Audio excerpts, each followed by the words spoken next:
평생 성경을 읽어도 거듭나지 못한 충격적 이유. 성경 안에 성경은 길과 진리와 새 생명이다라고 적혀 있지만 사람들은 아직도 성경 안에서 길과 진리와 새 생명을 찾지 못했다. 왜냐하면 거의 모든 사람들은 성경에 적혀 있는 글자들을 잘 이해해서 따라가면 길과 진리와 생명을 찾을 수 있을 것이라 생각했으며 성경을 백독을 하고 암기하면 거듭남의 영이 되는 것으로 착각하고 있었다. 그렇게 수천 년을 흘러왔지만 사람들은 거의 거듭난 영으로 들어가지 못했으며 전혀 다른 길을 가고 있다. 그 이유가 어디에 있을까? 고린도후서에서는 새 언약의 일꾼 되기에 만족해 하셨으니 의문으로 하지 아니하고 오직 영으로 하는 것이니 의문은 죽이는 것이요 영은 살리는 것임이라 하신다. 성경 말씀은 한 점 오류가 없다는 사실은 우리 모두 알고 있다. 의문으로 하지 아니하고 오직 영으로 하는 것이니 의문은 죽이는 것이요 영은 살리는 것이라고 하신다. 사전에서는 의문은 성경의 껍질인 문자를 의문이라 하고 껍질 안에 있는 내용 진리를 생명영이라고 말한다.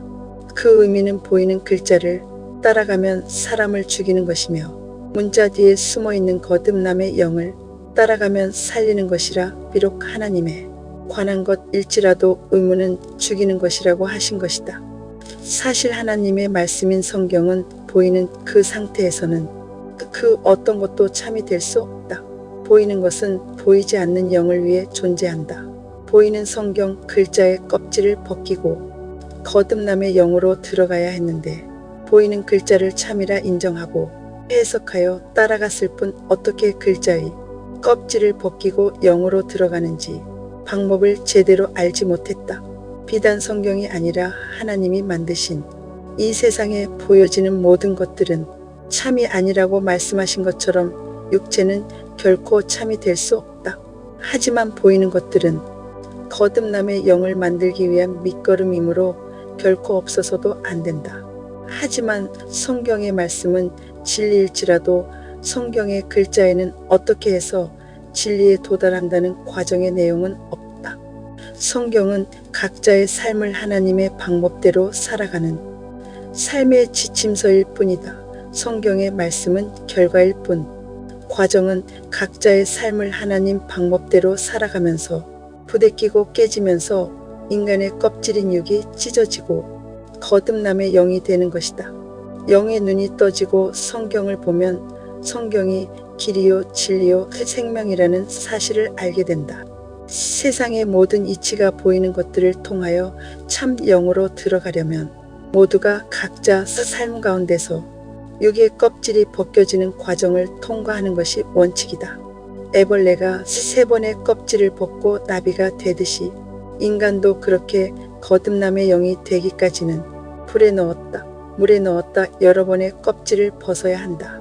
이 세상의 주인은 하나님이시고 하나님의 목적은 이 세상을 하나님 나라를 만드시는 것이다.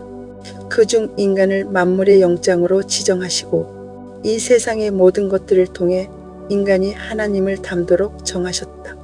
그리고 이 세상은 하나님이 기준이시고 기준이신 하나님을 닮지 않으면 이 세상을 살아갈 수 없도록 만드셨다. 그런 의미로 볼 때 이 세상의 모든 것들은 인간을 포함하여 하나님을 닮기 위한 도구들이다. 우주에 펼쳐진 모든 것들 성경 아니 모든 것들은 거듭남의 영을 위한 것들임을 부정할 수 없다. 하지만 그동안 인간의 실수는 성경을 읽거나 외우거나 안고 있기만 해도 말씀이 능력이 되어 삶의 기적이 일어나고 소원 성취가 이루어진다고 믿었다. 사람에 따라 성경을 달리 해석도 해보고 여러 가지 방법을 동원했지만 사람들은 거듭남의 영으로 변하지 못했다. 모두가 보이는 성경 말씀만 가지고 몸부림친 것이다. 그러므로 어떻게 하면 거듭남의 영이 되는지 알 수 없었다. 설사 있었다 하더라도 무언가 왜곡된 길을 인도받아 따라갔을 것이다. 거듭남의 영의 길은 한치의 오차도 거짓도 허용이 안 되며 잘못 살아온 만큼 대가 지불은 물론이며 그 어떤 지식이나 이론만으로 갈 수 없는 길이다. 이 우주의 모든 것들을 직접 몸으로 부대끼면서 육의 껍질이 벗겨지는 것만이 참이다. 또 이 우주의 원리는 하나님의 뜻에 어긋나면 반드시 문제로 등장하는 게 원칙이기 때문에 문제와 사건이 생길 때는 반드시 하나님 기준에서 무언가 나의 결핍이 있기에 나타나는 것이다. 그러므로 문제가 발생하면 내가 고쳐야 할 부분이 무엇인지 알아내는 것이 가장 중요하다. 그리고 점진적으로 결핍을 고쳐 나가면 된다. 이제라도 우리는 성경의 의문을 어떻게 영으로 바꿀 수 있는지 찾아야 한다. 영으로 들어가기 위해 가장 먼저 해야 할 것은 성경을 읽고 삶을 살아가는 현실 가운데서 순간순간을 하나님과 함께 동행하는 삶을 살아야 한다. 하나님은 언제 어디서나 우리와 함께 하시지만 사람들은 의식을 못할 뿐이다. 지금부터는 나의 모든 부분을 내가 아닌 거듭남의 영으로 탈바꿈되기 위하여 무슨 일이나 무슨 말을 하든 나의 생각을 앞세우지 말고 한 발 뒤로 물러서서 하나님께서 원하시는 것이 어떤 것일까를 찾아서 말과 행동을 해야 한다. 그것이 좋은 습관처럼 몸에 배어 언젠가는 내가 없어지고 거듭남이 예수님의 영으로 할 수 있을 때까지 가야 하는 것이다. 가다 보면 실수할 경우도 많이 있지만 실수를 두려워할 필요 없다. 실수를 해야 고쳐지기 때문이다. 그것이 영으로 입문하는 첫 걸음이다. 두 번째, 현실 가운데 찾아오는 사건, 사고는 나의 결핍을 알려주는 하나님의 음성이므로 될수록 신속하게 대처하여 문제 가운데서 하나님 보시기에 나의 무엇이 잘못되었는지 찾아서 날마다 고쳐가면서 한 발자국 한 발자국 거듭남의 영으로 들어가야 한다. 그 문제들은 인간이 하나님을 온전히 닮을 때까지는 종결이 안 된다. 그래서 인간은 어찌 보면 날마다 고쳐지기 위해서 태어났다고 해도 틀린 말이 아니다. 그 길은 쉽지 않다. 하지만 하나님의 영을 닮으려면 누구든지 기필코 꼭 그 길을 가야만 한다. 영적인 길을 가려고 마음만 먹어도 주변이 들썩들썩하는 것을 보면서 살아 역사하시는 하나님을 느끼게 된다.